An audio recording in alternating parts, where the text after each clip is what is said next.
So one of the features we talked about with the Sabre-350 and 450 is the versatility of the rip fence. Now we've just been checking that the front rail is running parallel with the table.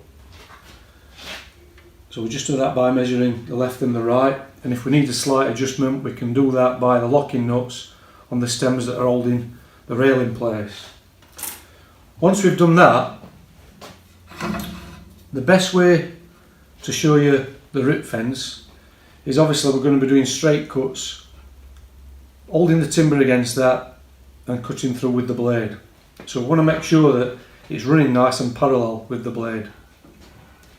So one way to check that it's running parallel with the table is you've got mitre fence slots machined into the table, which are obviously nice and accurate.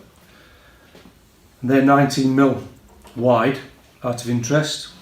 What we can do, we can just offer the fence up to the mitre slot, and a little tip that I have is to make sure it's running nice and parallel there, and just run my finger along, and I can just feel that there's a little bit of movement one way. Now just to show you the movement we can get with the fence is we just loosen off the fence itself, and this here is a locking nut, and this larger handle is the cam. What that does is you rotate that, it takes the fence in and out and gives you the movement or the fine adjustment required to make sure we can get them accurate cuts. So if we go back to the mitre slot now, run along, I can feel that I need to adjust it slightly at this top end, make it nice and parallel. Once we've done that, we lock off with a locking nut underneath and then tighten up on the runner. So you know then, once that's tight, we can actually run this along all the way up to the blade and all the way back to get the desired cut that we require. Now as you can notice there, the fence is running nice and smooth. Now the reason behind that is a way to keep this clean and the rail clean, so that the fence doesn't sort of judder along and give you problems during operation. Now a little tip I've found, you can use a bit of white spirit to clean all the resin from the timbers that you've had on there, and then if we just put a couple of drops of oil on, have a little bit of WD-40 for now, and then I use what they call a scratch pad that all the wood turners will recognise, and just a light bit of pressure and just clean all the resin off that's remaining and just get a nice working surface. I don't know if you'll pick it up on the camera, but we've got a build up of resin around the main cutting area, and we can do that all the way across the table. If it's got to a stage on any bandsaw with a cast table where it needs a lot of work, or you've left some wet timbers on there and it's soaked in and stained the table, you can remove the blade, use the scratch pad again, and have a little orbital sander and just a light bit of pressure, and as it's rotating it's going to give you a nice even clean up all the way on the cast table. Then we've obviously remove all the oil. We can get into the mitre slots as well. And once we've removed as much as we can, what we need to do then is give the cast iron a coating and the rail a coating so it runs smooth. Now we use a silicone spray which is part of the Reco range, CWA 195, but you can use wax as well. Just be quite liberal with that. Put it on the table and across the rail. Obviously we're going to let that dry before we just get a dry bit of cloth, and we can just buff that in then. Just make sure it's evenly spread. Then, as you saw before, it's just going to give you that nice action so you're not struggling when you've got the work on there to get the fence in position. Now, as you can see, when we're right up to the blade itself, if we're doing a cut that's quite substantial, we can get the fence up there and we can still get the support from the guides.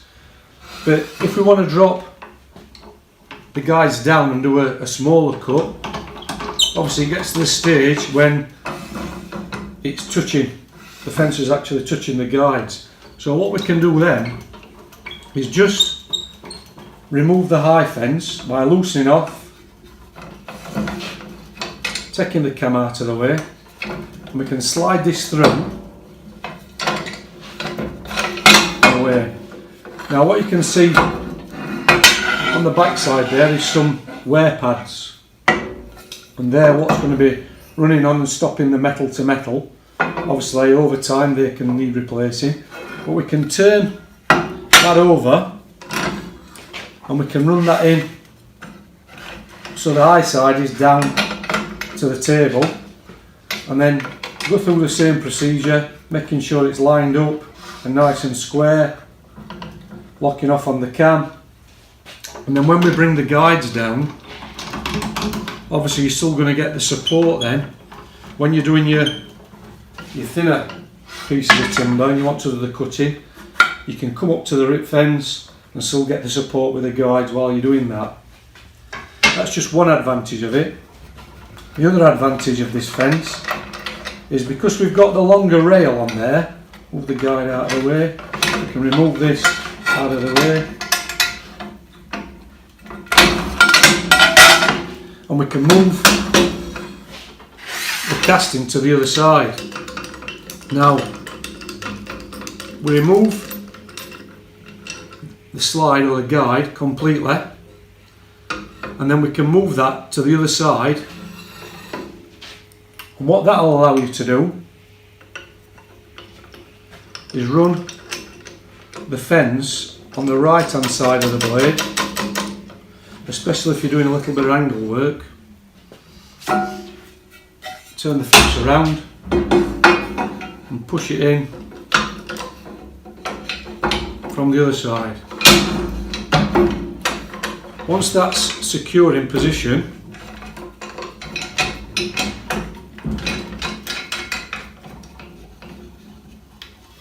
again we can use the slot to get the alignment right, use the cam to make sure it's nice and square, and lock off.